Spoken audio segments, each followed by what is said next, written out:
నిండు నూరేళ్ళు ఆరోగ్యంగా ఉండాలి. చాలా పెద్ద కోరిక అండి.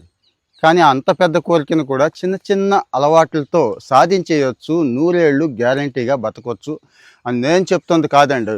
జపాన్ వాళ్ళు చెప్పింది. ఈరోజు ప్రపంచంలో నూరేళ్లు దాటిన పాపులేషన్ ఎక్కువ ఎక్కడున్నారు, అది కూడా ఆరోగ్యంగా ఉన్నారు, అది కూడా ఒబెసిటీ లేకుండా అన్ని పనులు వాళ్ళే చేసుకుంటున్నారు అన్న పాపులేషన్ ఎక్కువ ఎక్కడుంది అంటే జపాన్. అందుకే జపాన్ మోడల్ అంత ఫేమస్ అయింది.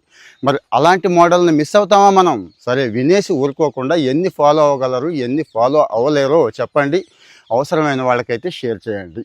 హరా హచి బూ వెరైటీగా ఉంది కదండి. ఏం లేదండి, పొట్టని కాస్త ఖాళీ ఉంచుకోవడం. 70 to 80% మాత్రమే పొట్టను నింపుకుంటారు, అంతకు మించి తినరు. మరి దీనికి కాస్త మైండ్ కంట్రోల్ చాలు కదా, అంతకు మించి ఏం కావాలి? రెండోది, తింటారు తింటారు మనలాగే అన్నం తింటారు, అన్నీ మనలాగే కూరలు తింటారు, కానీ ఏది ఎంత తినాలో అంతే తింటారండి. మనం ఏం చేస్తాం?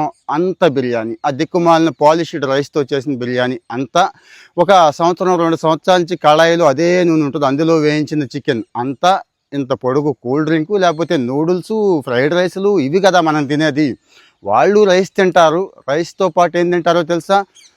చక్కటి ఆకుకూరలు, కాయగూరలు, ఇవన్నీ యాడ్ చేసుకుంటారండి. ముఖ్యంగా ఒమేగా 3 ఫ్యాటీ యాసిడ్స్ ఏదైతే ఉన్నాయో చేపల్లో ఎక్కువ ఉంటాయని తెలుసు కదా. మనం ఏం చేస్తాం? ఆ చేపను 33 రకాలుగా వేయించి తింటాం కదా. వాళ్ళు అలా కాదు, చక్కగా ఉడికించి కాస్త మంచి స్పైసెస్ వేసుకొని తింటారండి.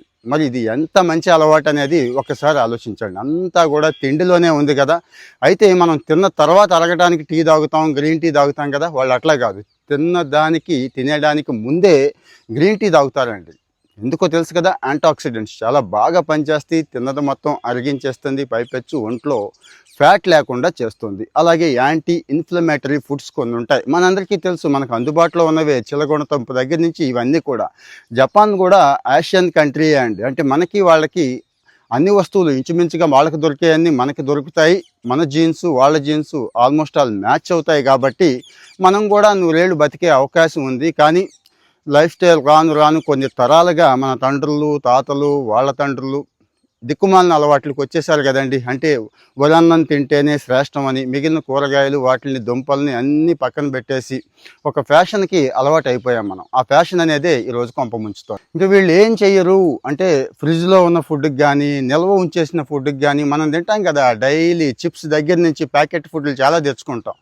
అవి చాలా చాలా చిరాగ్గా చూస్తారు, చాలా దరిద్రం అని వాళ్ళు ఫిక్స్ అయిపోయారండి. కాబట్టి అప్పటికప్పుడు ఏమున్నా కానీ ఫ్రెష్గా చేసుకొని చక్కగా తింటారు అన్నట్టు. మరి కామెంట్లో చెప్పండి, మీకు నచ్చిందా?